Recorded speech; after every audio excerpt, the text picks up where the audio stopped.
Salut les furieux! Eh bien, je suis très content de vous retrouver aujourd'hui pour une nouvelle vidéo. Aujourd'hui, on se retrouve, vous voyez derrière moi, sur les plages du Cotentin. Alors, j'en ai profité évidemment pour voler un petit peu sur ce site. Regardez, je vous mets quelques images.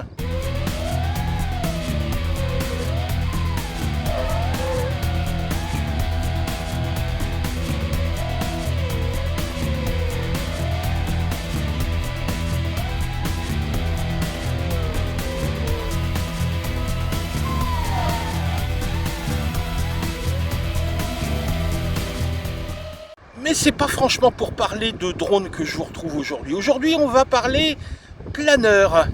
Regardez cette jolie bête ici, le ASW28 de chez Volantex. Alors, la vidéo d'aujourd'hui ne sera que la première d'une série de 2 vidéos. Aujourd'hui, on va découvrir cet appareil. On va voir un petit peu ce qu'il y a dans la grosse boîte envoyée par Volantex. Et ensuite, on ira assembler ce beau planeur. Puis dans une seconde vidéo, on paramétrera un petit peu l'électronique, la radio et surtout, on ira voler. Allez, c'est parti pour découvrir cette ASW28. Et voilà, on se retrouve devant une boîte, assez conséquente évidemment, vu l'envergure de ce joli Volantex ASW28. Donc un beau planeur. Qu'est-ce qu'il y a sur la boîte d'intéressant? Quelques photos montrant qu'il y a des volets, ici, unibody, durable, plastique. Donc un fuselage en plastique. Qu'est-ce qu'il y a d'autre d'intéressant à voir? Ah oui, tiens, ça c'est pas mal. Donc modèle RTF, moteur brushless intégré. Vous voyez ici une longueur d'1,12 m et surtout, regardez-moi ça, une envergure de 2,55 m. Un avion livré ici en PNP, donc normalement il n'y aura pas trop de travail à faire sur ce planeur. Allez, on ouvre, on va regarder tout de suite ce qu'il y a à l'intérieur. Hop, ça, on va laisser ça là. Ah oui, effectivement. Là, on est dans du sérieux. On va commencer tout de suite par le fuselage. Fuselage, effectivement, qui est tout plastique, où tout est installé déjà. Et puis, regardez, ça, c'est vraiment le côté sympa du truc. Le petit pilote qui est ici. Alors, ce pilote, si on le retire, voilà, vous avez une petite plaque et vous avez ici toute l'électronique qui est installé. On voit ici le SC, le moteur. Alors je vous dirai un petit peu plus tard les caractéristiques du moteur. Vraiment tout est prêt, tout est pré-câblé pour les servos d'ailes, les rallonges. Bon, bref, il y a tout ce qu'il faut. Il y aura vraiment que de l'assemblage, plus de l'assemblage que du montage. Vous voyez ici, les servos sont passés également au niveau de la queue. Une petite roulette ici pour l'atterrissage. Voilà, donc ici on est dans le domaine du sérieux. Alors je regarde, voilà.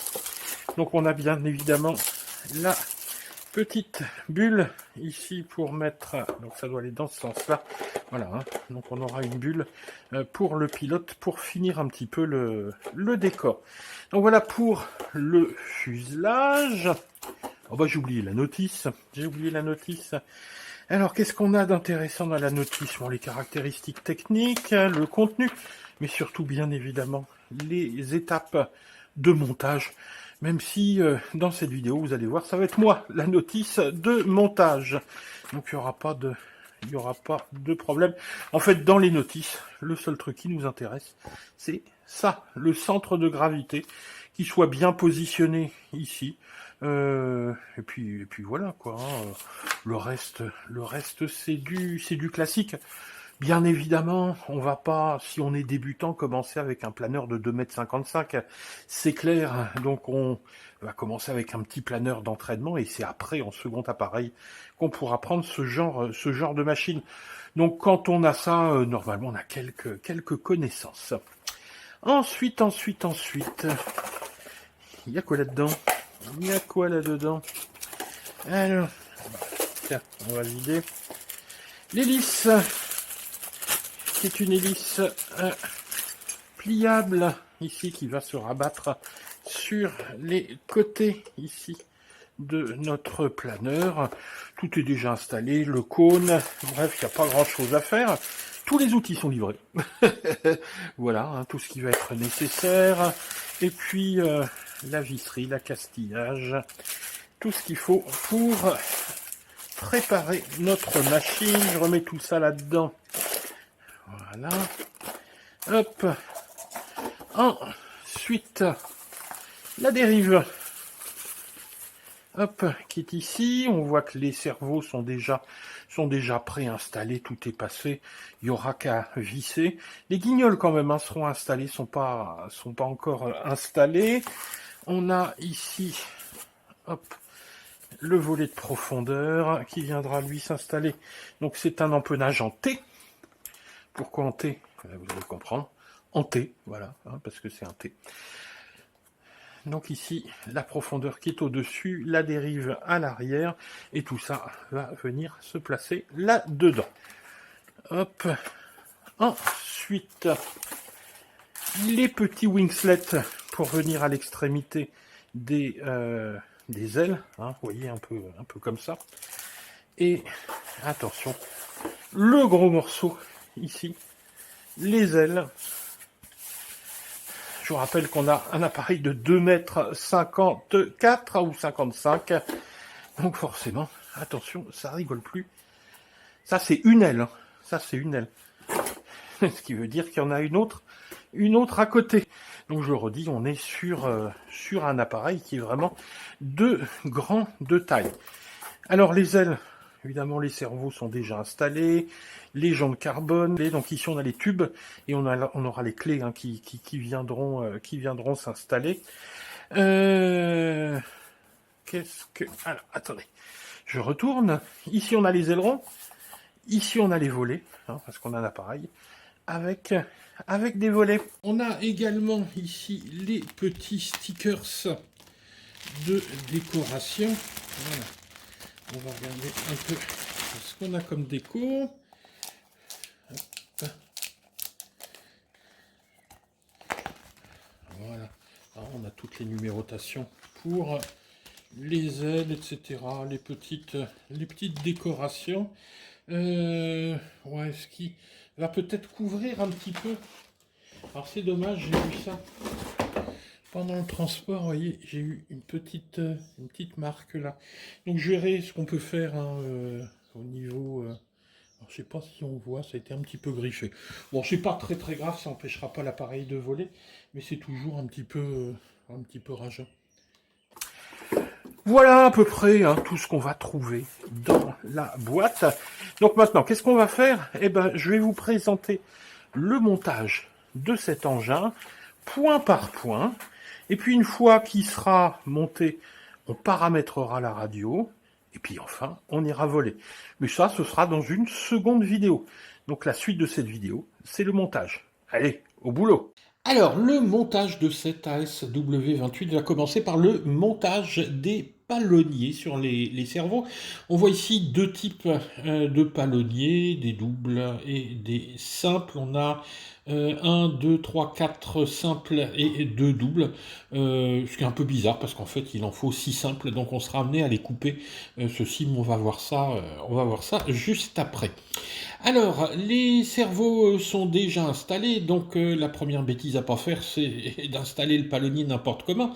Donc il faut tout d'abord mettre le servo au neutre. Alors qu'est-ce que c'est que mettre le servo au neutre? Il faut le brancher soit sur son récepteur avec la radio, et puis on le met en position neutre, soit ici, moi j'ai investi dans un petit appareil qui est vraiment formidable, qui coûte 2 € en Chine, qui coûte 5 € chez Amazon, mais ça vaut vraiment pas le coup de s'en priver. C'est un petit potentiomètre qui va agir sur le cerveau, c'est un testeur de cerveau, et qui va vous donner la position neutre immédiatement. On utilise une petite batterie pour faire ça, et c'est vraiment super.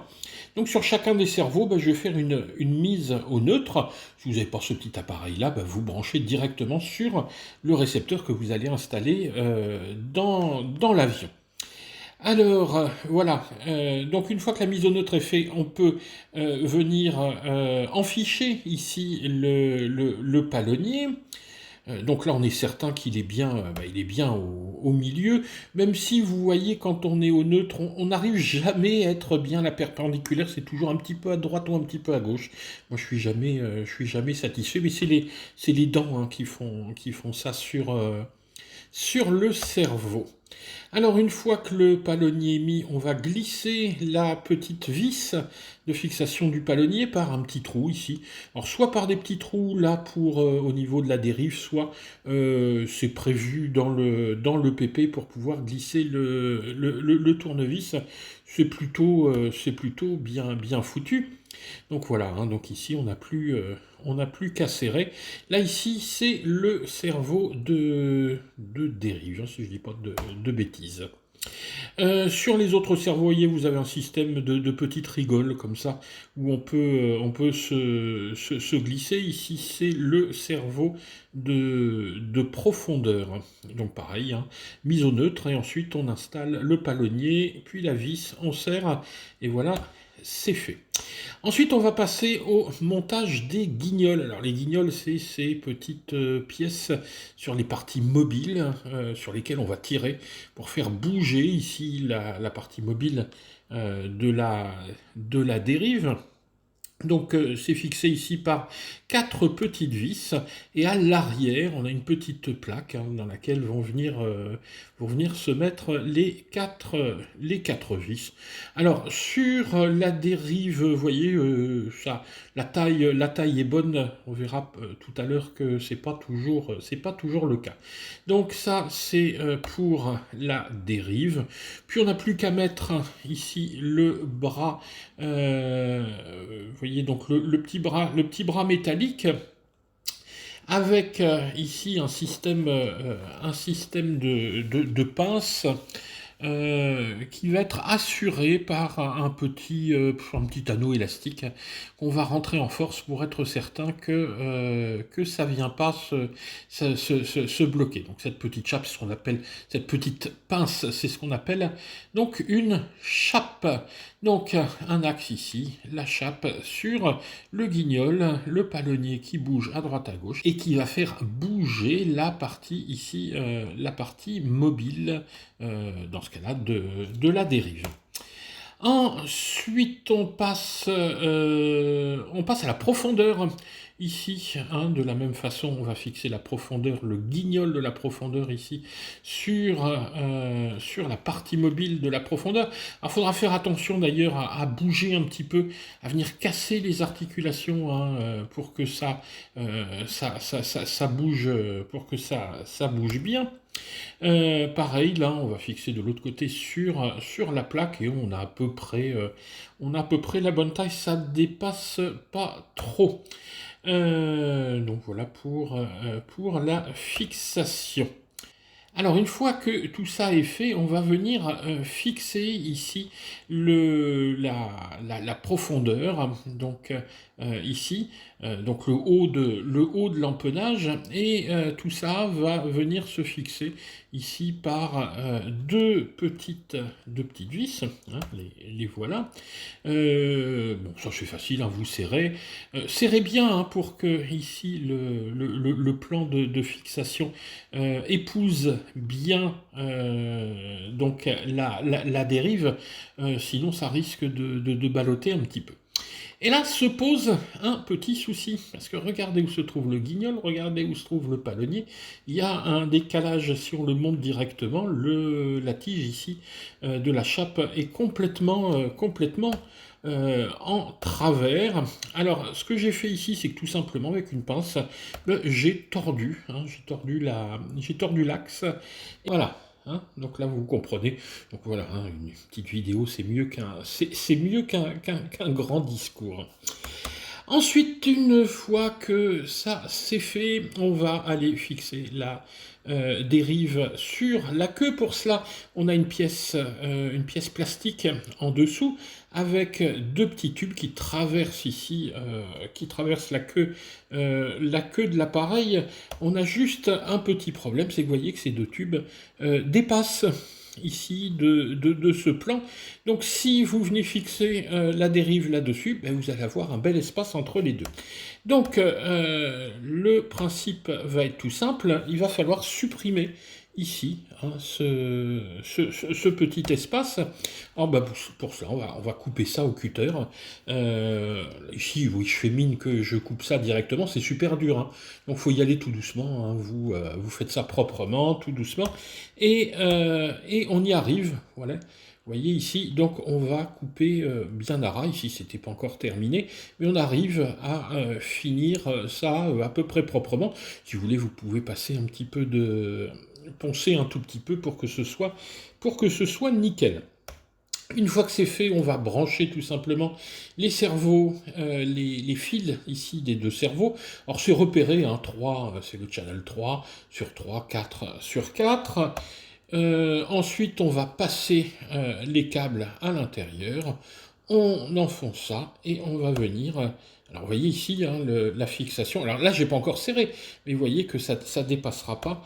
Et une fois que c'est serré, tac, hein, voilà le plan de fixation est nickel. Donc, on va serrer ici avec ces deux vis là. Ensuite, donc l'arrière est fait, on va passer à notre aile. Et c'est là que le petit souci ici des palonniers va se faire, parce qu'il nous reste deux petits palonniers et deux palonniers doubles. Donc avec cela, on va essayer d'en fabriquer des comme ça. Alors la première chose, c'est qu'il va falloir repercer un tout petit peu ces palonniers, parce que les trous sont un peu petits. Soit vous le faites directement avec l'axe, soit vous prenez une petite mèche hein, et vous repercez un petit peu sur le trou du milieu. Et puis ben, on va retirer ici tout simplement ben, la moitié du palonnier. Et voilà. Hein, donc vous voyez que bon, on peut faire ça peut-être un petit peu plus proprement, mais avec ces palonniers doubles, ben, on obtient des palonniers simples. Donc voilà le matériel qui nous reste à installer sur l'aile. Donc là j'ai tout mis proprement pour être sûr de rien oublier, puis surtout de ne pas perdre les vis, parce qu'il n'y a pas une seule vis en trop pareil sur ces petites plaques. Parce que moi j'ai eu un petit incident pendant le montage, j'en ai pété une. Et ben j'étais bien embêté. Donc j'en ai récupéré une sur un autre appareil, mais il faut vraiment être très très prudent. Alors ça se vend, hein, j'en ai recommandé, il n'y a pas de souci. Mais quand on n'a pas de pièces de rechange, donc il faut vraiment être très très prudent. Alors, là, on va installer les guignols sur les parties mobiles de l'aile. Et là, le problème, ici, notamment sur les volets, hein, on fait la même chose que pour la dérive et la profondeur, pour le montage de ces guignols, sauf qu'ici, ça dépasse un petit peu. Donc, on va être amené à couper l'excédent pour avoir quelque chose de propre. Sur les volets ici, sur les ailerons, le problème ne se passera pas parce qu'ils ont fait une petite surépaisseur, hein, donc on n'a pas ce dépassement des vis. C'est vraiment que sur les flaps où ça se pose. Donc voilà, tout ça est vraiment propre, hein, il n'y a pas de problème, hein, le cerveau est installé, vous voyez qu'on a des montages qui sont nickel. Donc ici, ben voilà, on a au niveau de chaque aile, on va monter donc le mécanisme au niveau des flaps, hein, ici au niveau des volets, et au niveau des ailerons. Qu'est-ce qu'il reste à faire au bout de l'aile? Installer le petit wingslet, ici, donc ces petites extrémités qui ont un rôle aérodynamique, qui empêchent un décrochage du bout de l'aile. Vous collez ça avec ce que vous voulez, soit de la cyano, c'est pas l'idéal, vous pouvez mettre de l'époxy. Moi j'ai utilisé une colle spéciale EPP. Enfin, franchement, vous collez ça avec ce que vous voulez, de la U-port, bon. Mais la cyano, ça fonctionne très bien, cyano ou époxy. Hein. Si vous mettez de la cyano, vous mettez un petit peu d'accélérateur et ça tiendra. Ensuite, on arrive déjà près de la fin.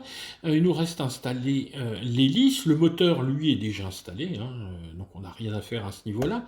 Pour cette hélice, il y a une petite pince qu'on va serrer ici avec un écrou. Voilà, hein. Vous serrez, c'est un écrou de 10, hop, vous serrez et c'est fait.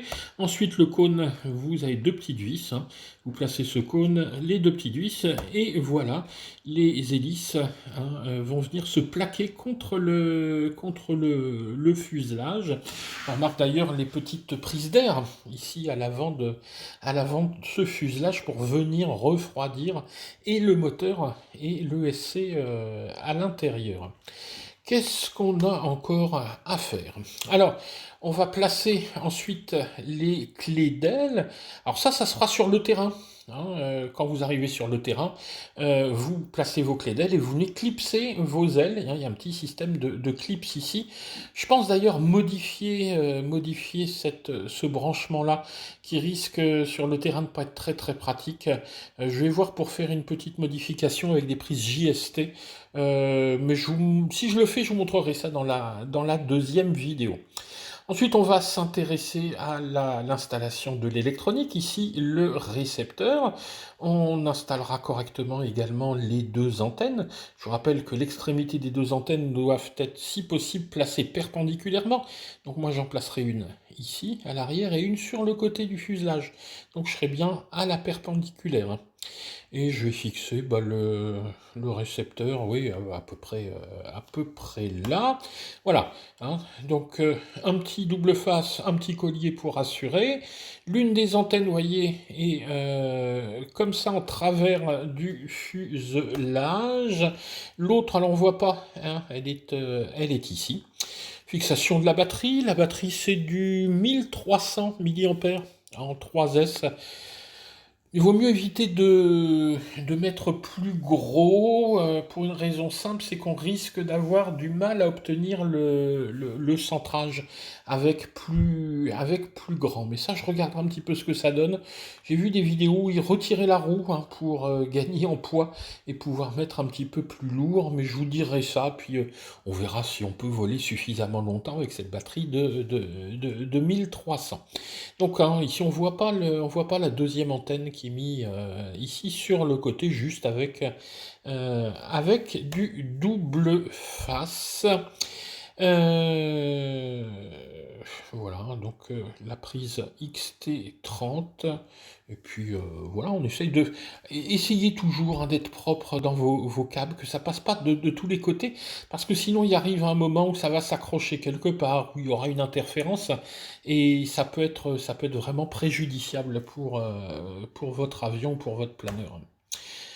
Ensuite, le petit pilote, hein, qui est bien joli, moi je l'aime bien, qui va venir recouvrir ici la partie batterie et la partie réception. Hop, donc lui il est juste enfoncé. Et on met la petite verrière qui tient juste par des clips.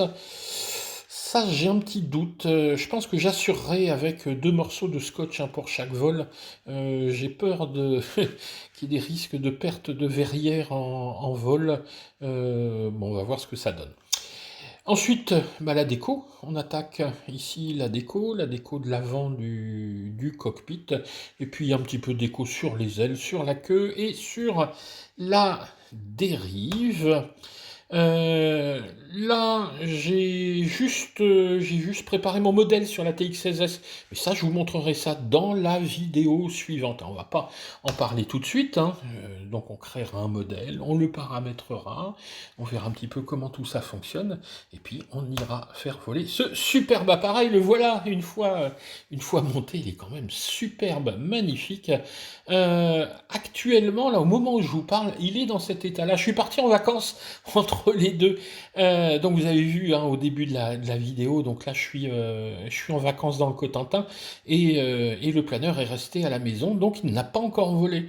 Je m'en occuperai la semaine prochaine. Si tout va bien, fin de semaine prochaine, il va pouvoir voler, et puis j'essaierai de vous tourner quelques images. Je vous ferai toute la partie paramétrage, toute la partie électronique. Hein, on va revoir point par point comment ça fonctionne au niveau de la radio, et puis on va voir si il vole bien. Voilà. Alors si la vidéo vous a plu, comme d'habitude, vous pensez à mettre un petit pouce, un petit pouce bleu, pensez à vous abonner à la chaîne, et puis si vous faites des achats en Chine, pensez à passer par nos liens affiliés. Ouais, il n'y a que ça pour nous soutenir. Les pouces, les commentaires sympas, et puis les liens affiliés si vous voulez que votre chaîne continue le plus longtemps possible. Voilà pour ce ASW 28. Fin de la première vidéo. La semaine prochaine ou la semaine d'après, hein, tout dépendra du temps, on essaiera d'aller le faire voler. Allez, ciao les gars!